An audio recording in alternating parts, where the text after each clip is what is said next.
Hello, music makers. Welcome back. This week, another sound design challenge. It's Ghostkeeper by KlangKarussell. This one was requested by Tim. I've recreated the whole thing because it's not really just one particular sound that makes this track, it's the whole production. So, lots to talk about. We've got everything from juicy sound design, cross rhythm and polymeter, saturation, and how to use all of that to build an arrangement. Let's go. Now, before I give you the tour, remember, if you want to hear the original in its entirety, link will be in the description. I'm going to be skipping through different sections, mostly of my recreation, to keep YouTube happy. So, here is the intro.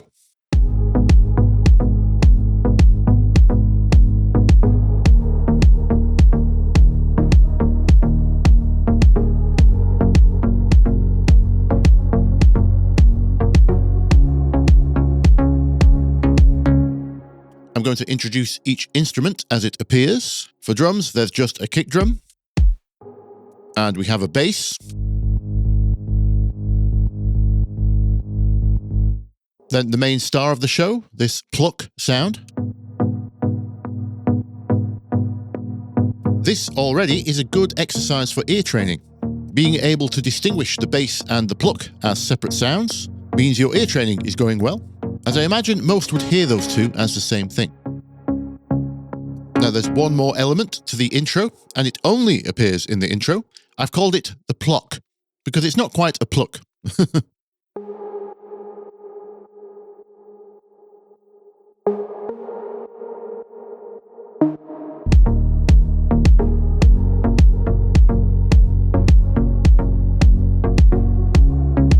Then the vocal comes in.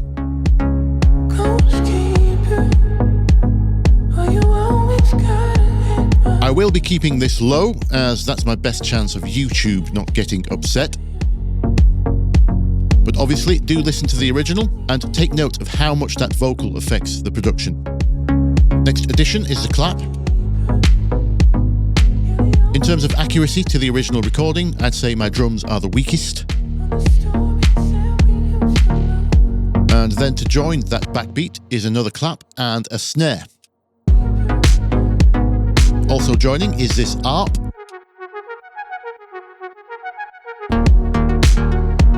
And this counter layer. Melodically, this wouldn't be classed as a counter melody, but rhythmically it certainly is, so I'm going to call it a counter. You'll hear these two parts separate and bounce off each other.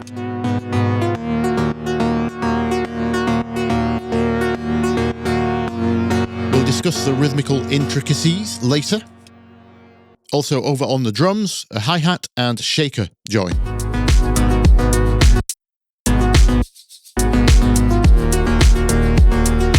Then through various manipulations of the synths, this builds to a climax.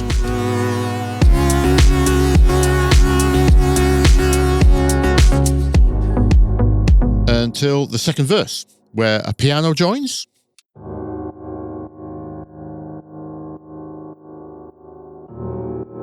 Playing some very low chords there, we'll discuss those later. And then the only other remaining elements are this pad at the end, being filtered up.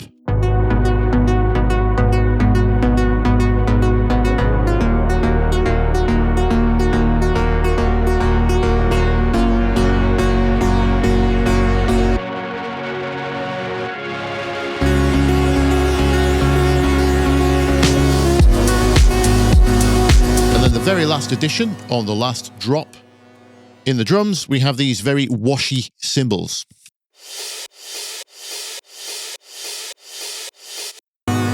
So that is all of the elements of the entire track. Next, let's discuss key and chords. Okay, so the tempo is 106 BPM. We are in the key of D sharp minor, and the chord progression is a 4-1-3-7 throughout. We're going to make the main pluck part here so you can see how the chords move. But instead of D sharp, I'm going to show you this in A minor. So we just have to worry about the white notes. That makes our minor scale. And you don't have to learn the scale of D sharp minor. You will be listening to the playback of this, though, in the original key, D sharp, because I have transposed this -6, which is A to D sharp. Right, so we begin on chord 4, which is this one.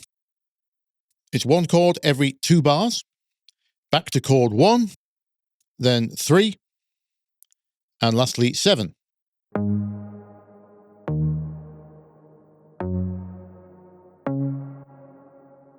And the main rhythm is this, every 3/16, also known as a dotted eighth. You'll see that written on most delay plugins. If we just repeat this pattern for 2 bars, apart from this one exception at the end, where this one is early, that's the entire rhythm for our main riff.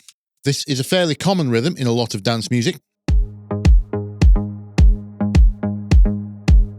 It bounces off kick drums rather nicely. Let me show you where the kick drums are placed. The kicks are landing here. You'll sometimes hear this referred to as a 3/4, because the kick drum is playing every 4/16 and our riff is playing every 3. So this makes the riff bounce off the kick. So that rhythm repeats every chord change. Let's copy those. There we go.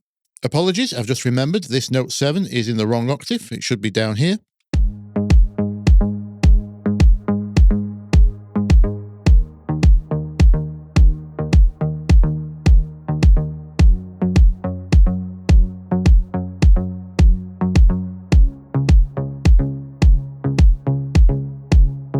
So this is the lower note of the main pluck sound. It's actually playing the same notes as the bass, but it doesn't play full chords. It only has one other note. The upper note for this first section is this note. It's the third of the chord. Remember, a chord is made up of 1, 3, and 5. This is an extra octave above, and it sounds like this.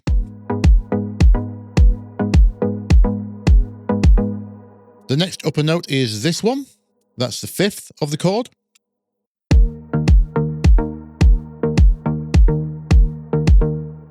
And it stays for the next chord movement, which makes it the 3rd of this chord.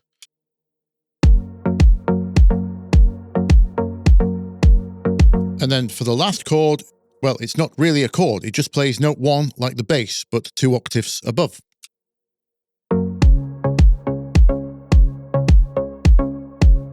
So that's the main pluck part. Fairly simple. It's effectively a combined bass line and simple upper melody. Looking at the other elements, we have this counter part.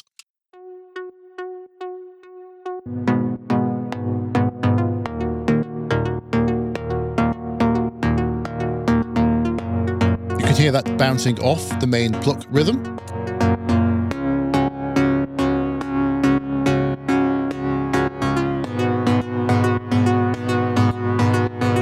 So in terms of notes, this is just sticking to note 3 of the scale, and occasionally dipping to note 2 for its turnaround.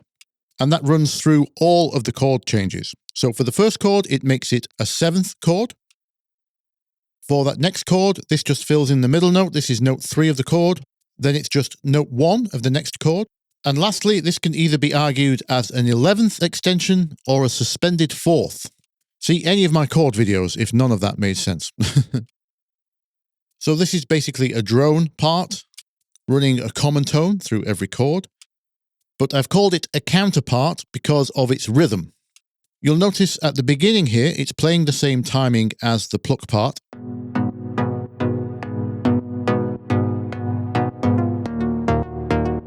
And then it falls out of time with it. And that's because the pluck part is resetting every 2 bars. It would be like this. Whereas this counter never resets. It keeps going with that 3/16. For the entire duration, it never breaks that 3/16 cycle. So technically what's going on is a repeated line that is this length. So that makes this riff 17/16 long. And played over a normal bar of 16/16, that makes this a polymeter. If you want to know more about polymeter, I discuss it a lot in this video.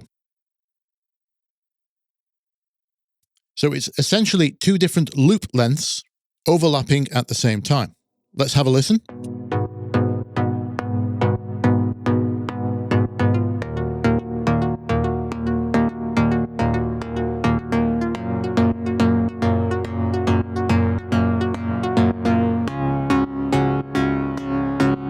notice every 3 bars it joins, which is the nature of polyrhythms in multiples of 3.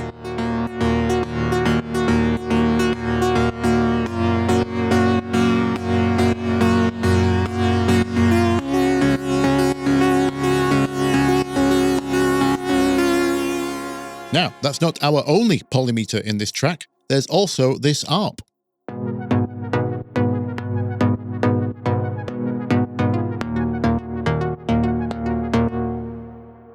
So this ARP is just running up and down notes 3, 4, and 5 of the scale, jumping between 2 octaves. Do those 3 notes fit all of the chords? Mostly. This is so fleeting, and in the background it's more of a textural part than strictly a melody. As for its time signature, you'll notice this is 4, 8, 10 16ths long, so this loop is in 10/16.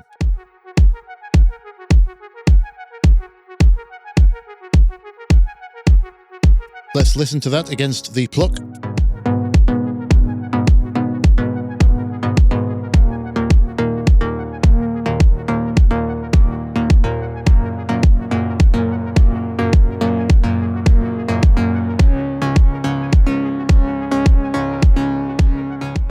It's just as well it's in the background because that would be extremely distracting, especially when we have this counter too.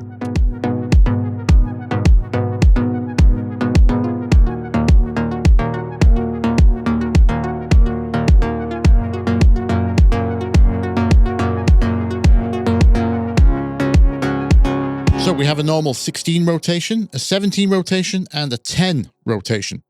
And as you'll see in the arrangement section, that chaos is used to build the climaxes in the track. Let's look at the remaining parts. We have piano. This is playing block chords for the most part, with very open voicings. And it's changing throughout, adding extra notes, starting with those very low octaves. Here's what I mean by open voicing. This is the normal chord, but this middle note has been moved an octave up, so it's spread.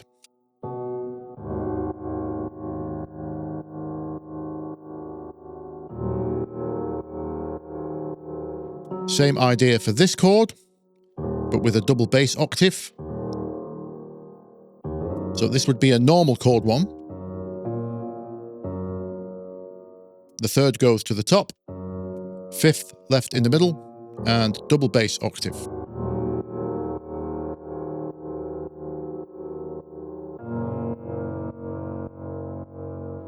Now, for the chord 3, the 3rd of the chord is doubled in this case, basically trying to emphasize that line as a melody within this chord.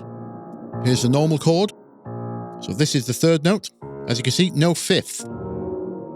Doesn't matter. Harmony is usually implied. You don't need every note in every chord, always. And for the last chord,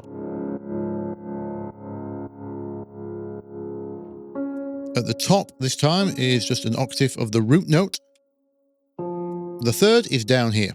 That's the basic structure throughout, and then as the intensity grows, extra top notes are added. Also, to increase the intensity, the piano is played increasingly harder or higher velocity. I've been lazy and just done that with a velocity plugin instead.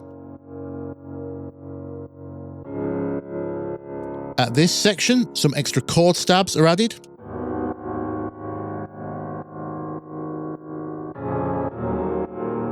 So we have a bridging chord 5 here to chord 1. And then from then on, repeats of each chord to prep for the next one, adding some extra rhythm.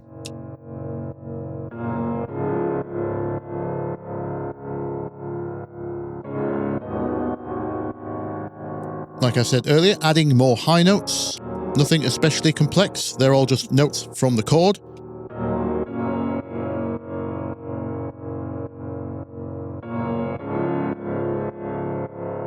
The important part is the upper melody that they form. As we'll discuss in the sound design section, this is all going on as the synths are opening up. Let's listen in context.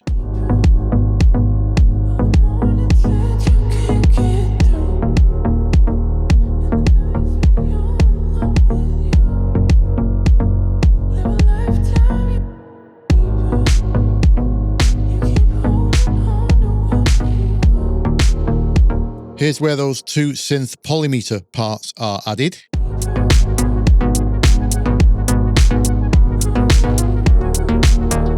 Building, building.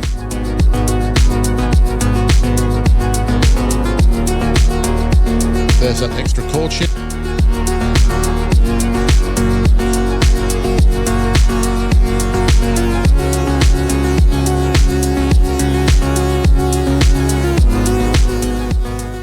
Lastly, this pad part.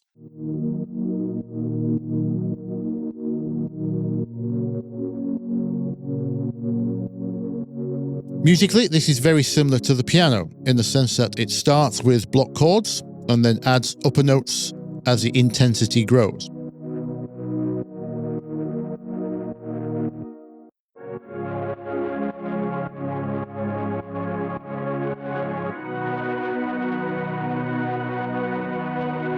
So here at the top of the climax, it's emphasizing the same note as that counter synth. And if you're wondering, yes, the distortion is on purpose. We'll cover that in the sound design section right after we have discussed arrangement. Okay, so let's talk about arrangement. While this isn't a traditional club track, it does share some arrangement traits. Apart from this bespoke opening melody, every other instrument in the track is additive. Things just keep getting added. Overall, we have three main sections, including the intro. Up until this point is one big swell. I think Tim described them as swells, which I would agree with, or crescendos would be the musical term. So it starts soft, low energy, and through adding instruments,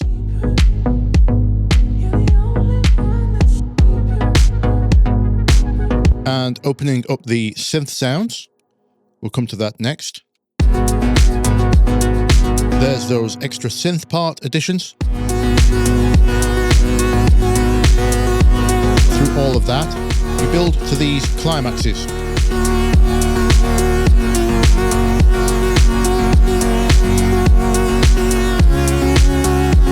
And back down again for verse 2. And from here, very much the same again, except with the addition of that piano this time. So another big crescendo. And we reset again. No vocal verse this time though. This is an instrumental break. And that new pad introduces itself and is used to build this time.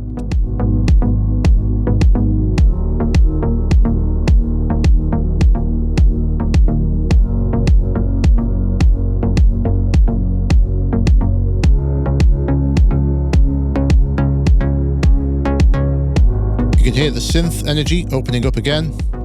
The counter comes in here. There's no ARP in the last drop though. Probably too chaotic with the pad as well, which you're hearing come out of the filter now.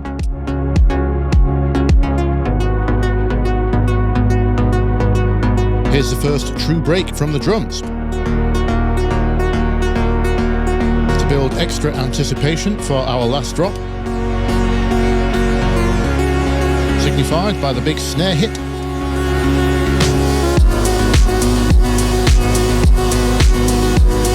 Last drop, full energy, those splashy cymbals, synth filters open all the way. Piano playing hard, pad distorted. In fact, the whole mix is pushed into distortion. You can hear those extra piano notes.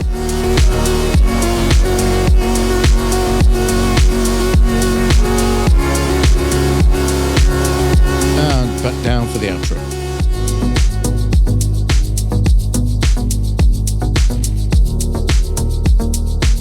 So it's not a full club track, but it's not pop either. It's not like we have choruses.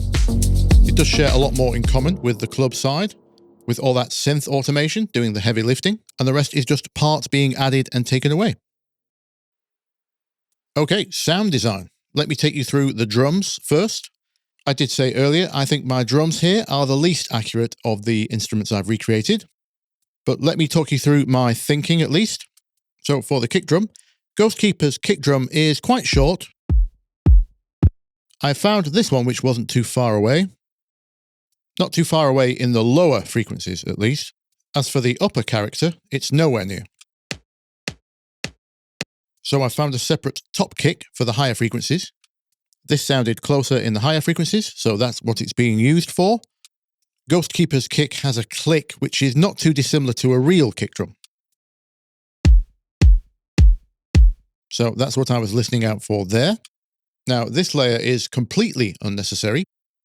But in the quieter sections, I noticed Ghostkeeper's kick had a bit of a tail to those upper frequencies, whereas that top click that I had found was very short. So I've just simply added some filtered white noise on a short decay envelope, and altogether, something in the ballpark. As for the clap, I noticed it seemed to be made up of a clack. I'm going to call this a clack. And ending with more of a normal clap hit. You can see how I've lined that up, with the main clap being a little late to join the end of the clack. Then I also noticed what appears to be a rim shot in there as well. I couldn't find one very close to the record in the time I had, but I think there's definitely one in there somewhere. You can see how I've butchered it with EQ, trying to get it close. But it will have to do. Now, as for effects, there's some gentle reverb. And I could also hear this kind of after flutter, this bounce. Again, subtle, but I've done it with a delay here. It's set to not sync to the tempo, just adjusted by ear in milliseconds. Let me turn it up so you can hear what I'm talking about.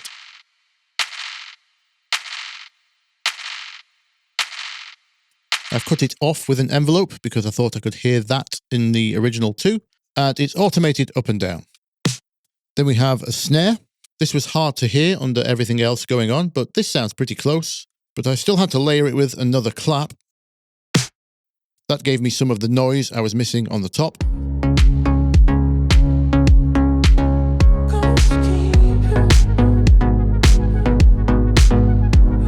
As for the hi-hat, very thin, very short. You can see here I've removed the build-up.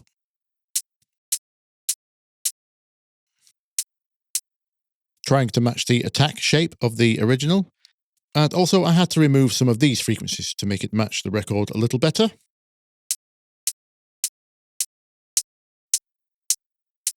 So got rid of those, and we have a shaker as well. Very loose and thick, almost lo-fi, not very fizzy. And that's all for the drums. So, looking at the bass, as I hinted at earlier, this is actually quite hard to hear separately behind the main pluck synth. The main thing I could hear was it's saw-based, and there's one oscillator up an octave.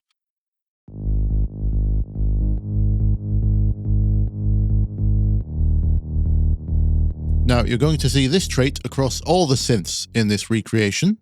I've added very slight amounts of random oscillator pitch drift. This is just to bring a little movement, similar to an old analog synth, especially after being recorded to tape. This whole production has a lot of warmth and elements of lo-fi. So along with the distortion, which you'll see later, this is one of the ways I'm achieving that. We've got a steep filter because it's not a very bright sound. And I've also added a sub oscillator because I'm lazy. Normally I would do this as a separate track in a full production, but this is just to quickly match the sub level of the record roughly. That's not going through any filter, that's just going straight to the output. Now, here is the rest of that warmth equation. I'm leaning heavily on some virtual analog processing by my favorite developer. Variety of sound for EQ, tape modeling, and some transformer modeling. I've slapped this chain on pretty much every sound in this recreation. Let's do a quick comparison, bass with and without.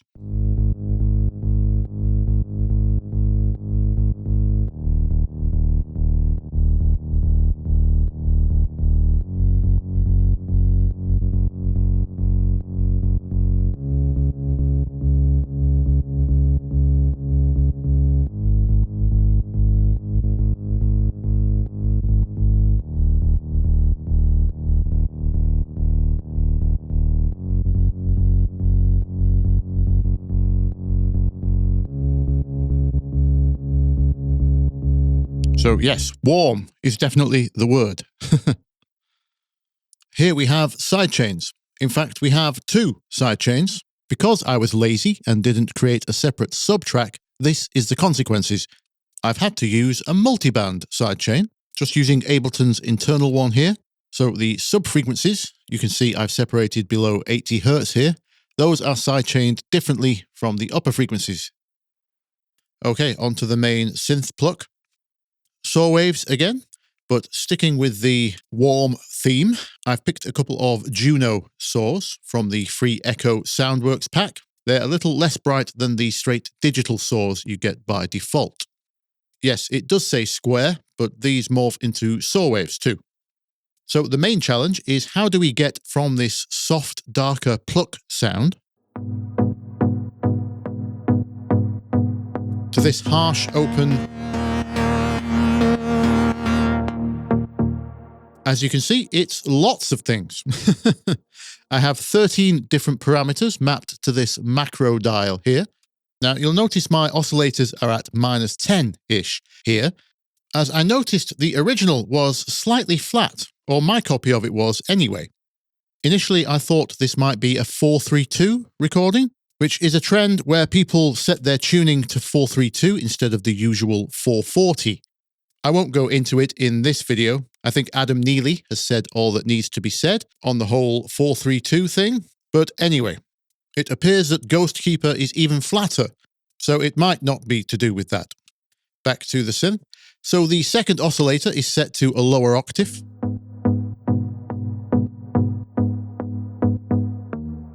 And adding the lower.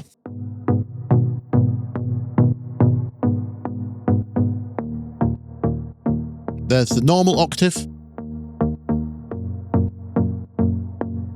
Adding some thickness. This might be one of the reasons this part doesn't play full chords. Only those two notes, remember, as that would be very messy in this octave. Or it might be the opposite, a way of getting a thicker sound from just a two-note melody. Also key to this sound is vibrato, or pitch wobble, if you will.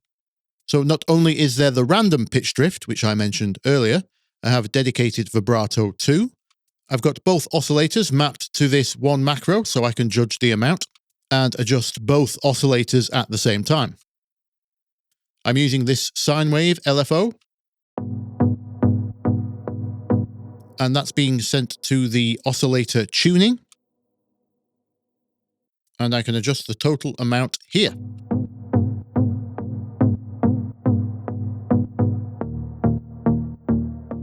Also, as part of those crescendos or swells, I've set my main macro at the top here to adjust that amount of vibrato to increase as everything gets more intense.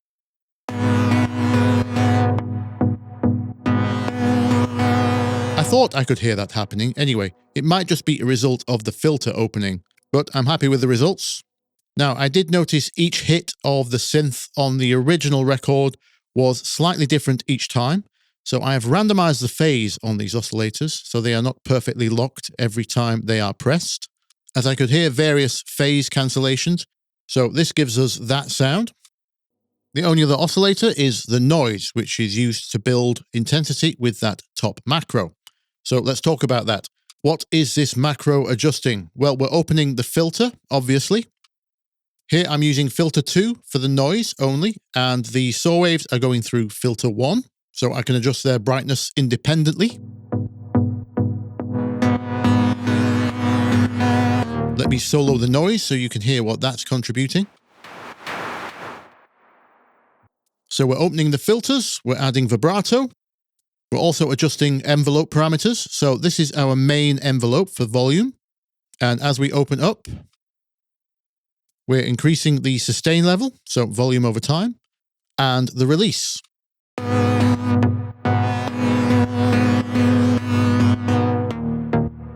So it morphs from a pluck envelope to a sustained envelope, and then because of the release, it stays louder after the note is released. You could program the MIDI so the notes are held longer and longer over time, but obviously that would be much harder to program than just doing it this way. Now there's also a second envelope, and that is also tied to the macro. This envelope is in charge of the filter, and the macro is tied to the amount that envelope is sent to the filter.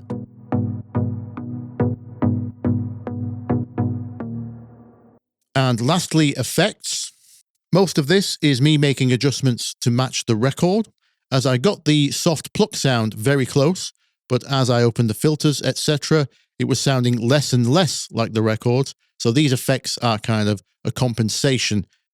You can see with this EQ here, as the synth opens up, it's getting slightly brighter and slightly less muddy too. And that's also what I'm trying to achieve with this multiband compressor here. I'm using it more as an EQ than a compressor. You can see the 3 bands here, high, mid, and low. As you can see, low is very far down, and I'm increasing the mix amount with the macro. So just another way to remove some lows and add some highs as I automate that macro upwards.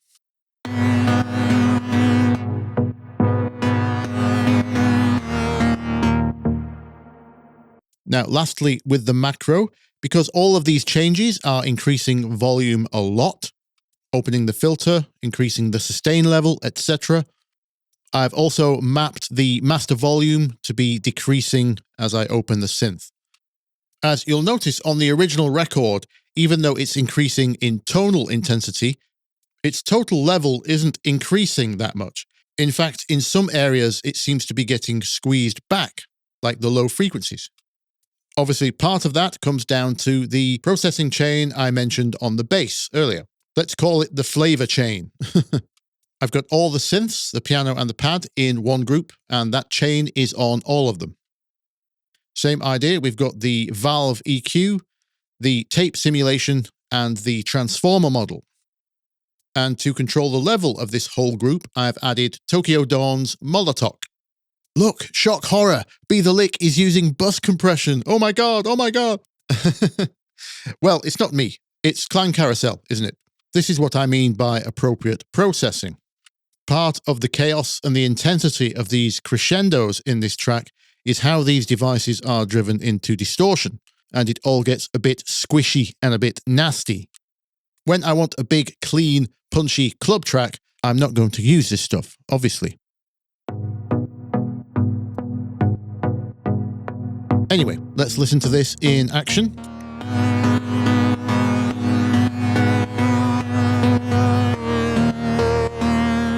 Then as we swell, you'll see this starts to squeeze, only by a couple of dB.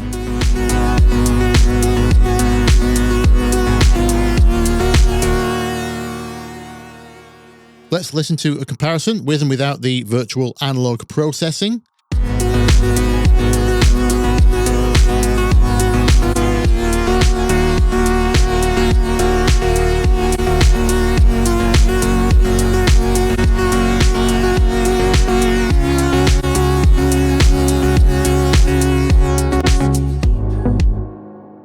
Hear that distortion and warmth? Good stuff. Let's look at the rest of the sound design. Right, onto the other sounds. The counter synth thing. It's essentially the same sound from the main pluck. I tried some different waveforms. I don't think it made much difference. I've just ended up with another saw.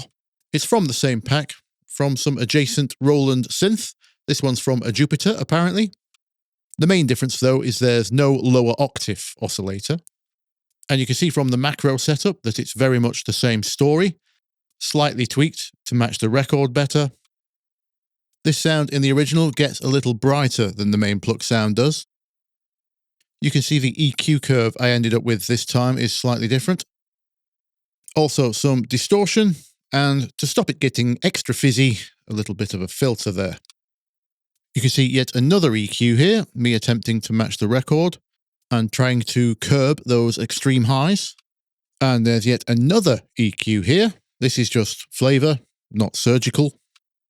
But the main reason is because it doesn't show me the EQ curve. So I'm forced to use my ears, and inevitably you will come up with different results. So basically combining the powers of both there. We also have reverb and a little bit of fake stereo. And that's it for the counter synth. By the way, I forgot to show the automation. This is the macro dial increases over those 3 swell sections. There's also a little volume automation too. Moving on to the ARP. It's yet another saw, but the main difference here is the attack. This sound isn't automated other than volume. It stays the same throughout the track. There's one envelope governing both the volume and the filter. And the key is this slow attack. So not very plucky because of that. This is what I would call a pretty typical 80s synth brass sound. To complete the effect, there's a tiny bit of the Tal chorus mixed in. That's an emulation of the Juno chorus. And a tiny bit of reverb from Tal also.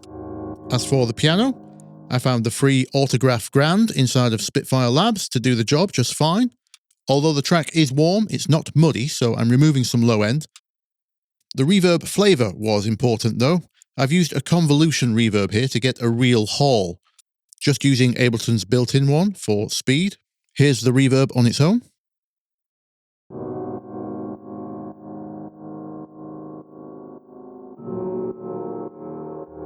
Here's the dry piano.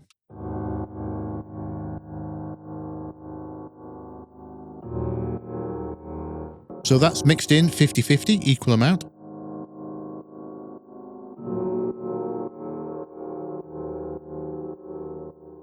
Now, try not to spit your drink out or have a heart attack when I tell you this, but I'm using compression on this piano. Dun, dun, dun. Quite a lot of it too.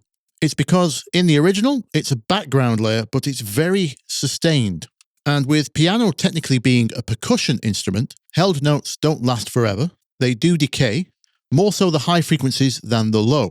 And we need this to behave more like a pad. Let me show you. Here's how it sounds normally.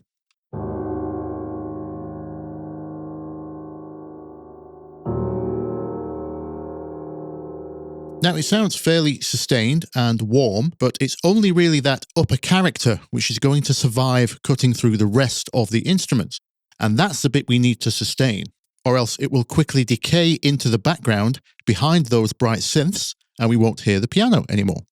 So here I'm using OTT for its upward compression mostly, so elements below the threshold are brought up. I'm not doing so much squashing from above the threshold. And this Klanghelm compressor, this is my go-to when I'm trying compression first. This was my first attempt. Obviously, it didn't do everything I needed it to. This is just affecting overall volume, not different frequency bands. But between the two of them, we got there.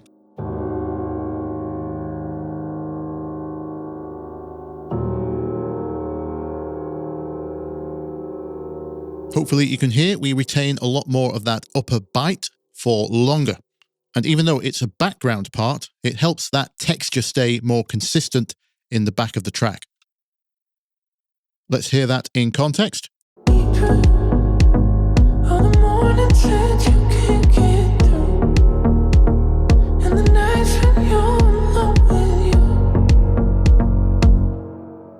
So on to the pad sound. I couldn't decide if in the original is a orchestra type sound or synth, so I've just combined the two.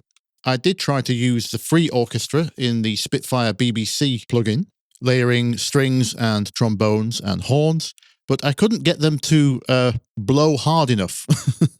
So I ended up using the built-in Contact orchestra, as that got me nearer to the right texture. It's that one from the stock library. And to get the rest of the flavor, I've layered a synth. It's basically a trance synth.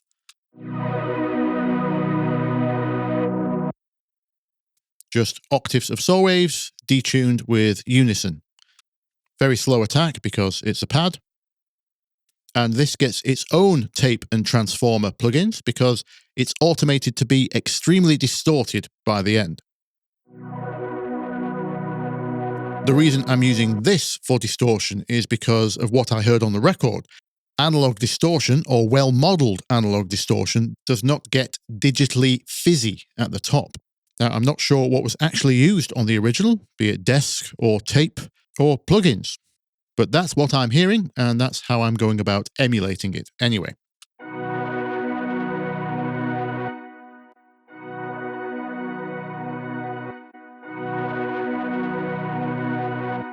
As with the other sounds, I'm using EQ to try and get it closer to the record, opening the filter over time, and by this point we are really harsh. I'll try briefly show you the original. Lots of distortion.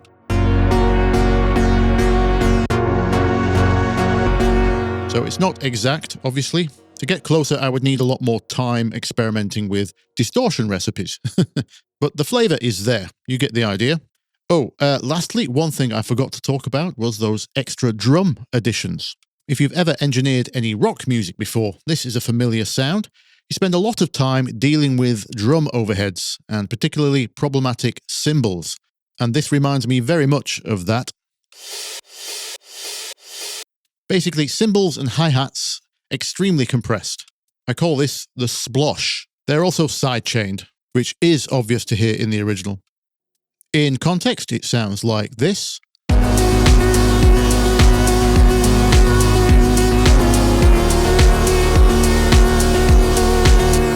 Now, speaking of distortion, on the master channel, I have, you guessed it, more tape and transformer modeling.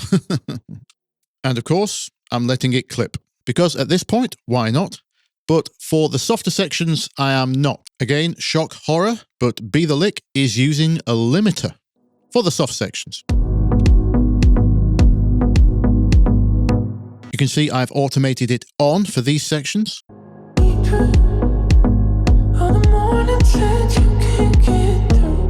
Without that, there was a little too much distortion on the vocal for my liking.